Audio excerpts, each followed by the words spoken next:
अतिशय मनापासून अभिनंदन करायचं आहे की त्यांनी सातत्याने बसून आणि हा मार्ग काढलेला आहे आणि आता हा मार्ग निघाल्यामुळे मुळातच जे मराठवाड्यात राहणारे आमचे मराठा समाजाचे लोक आहेत यांचा कधी काळी त्यांच्या रक्तनात्यातल्या कोणाचाही कुणबी म्हणून उल्लेख झाला असेल तर त्यांना आपल्याला नियमाने ते सर्टिफिकेट देता येतं आणि हैदराबाद गॅझेटियरमुळे अशा प्रकारची नोंदी शोधणं हे सोपं होणार आहे आणि त्यातनं फॅमिली ट्री एस्टॅब्लिश करून अशा प्रकारचं आरक्षण देता येणार आहे। म्हणजे एकीकडे ज्यांना अशा प्रकारचा पुरावा मिळेल त्या सगळ्यांना ते आरक्षण मिळेल आणि जी ओबीसी समाजात भीती होती की सरसकट सगळे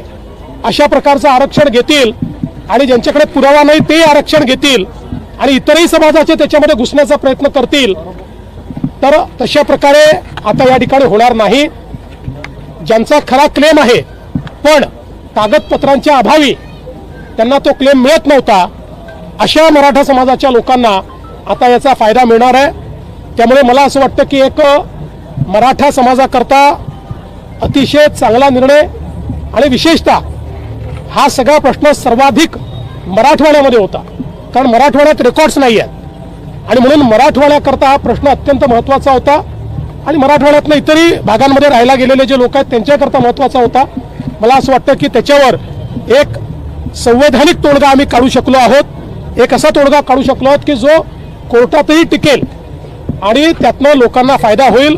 आणि म्हणून मला असं वाटतं की मी स्वतःही मंत्रिमंडळ उपसमितीच्या कामावर समाधानी आहे। त्यांनी उत्तम काम या ठिकाणी केलेलं आहे, मी त्यांचं अभिनंदन करतो। आणि या सगळ्याच्या दरम्यान थोडा मुंबईकरांना त्रास सहन करावा लागला, खरं म्हणजे त्या संदर्भात मुंबईकरांची दिलगिरी देखील मी व्यक्त करतो की जो काही त्रास त्यांना सहन करावा लागलाय, पण मला असं वाटतं की शेवटी एक चांगला निर्णय या ठिकाणी आपण घेतलाय। दिवस त्या ठिकाणी तुम्ही होता, लक्ष ठेवून GR वेळेवरती आले आणि पूर्णपणे व्यवस्थित सगळं झालं आणि तुमच्या नावानं पुन्हा एकदा तुमच्या नावाने झालं की मराठा समाजाला तुम्हीच न्याय देण्याचा प्रयत्न केला आणि सोशल मीडियावर सुद्धा तुमच्या नावानं हे येत आहेत की तुमच्याच हस्ते हे झालंय, अभिनंदन केलं। बघा मी एक गोष्ट सांगतो की सातत्याने राजकारणामध्ये टीकाही सहन करावी लागते आणि लोक तुमचं स्वागत देखील करतात।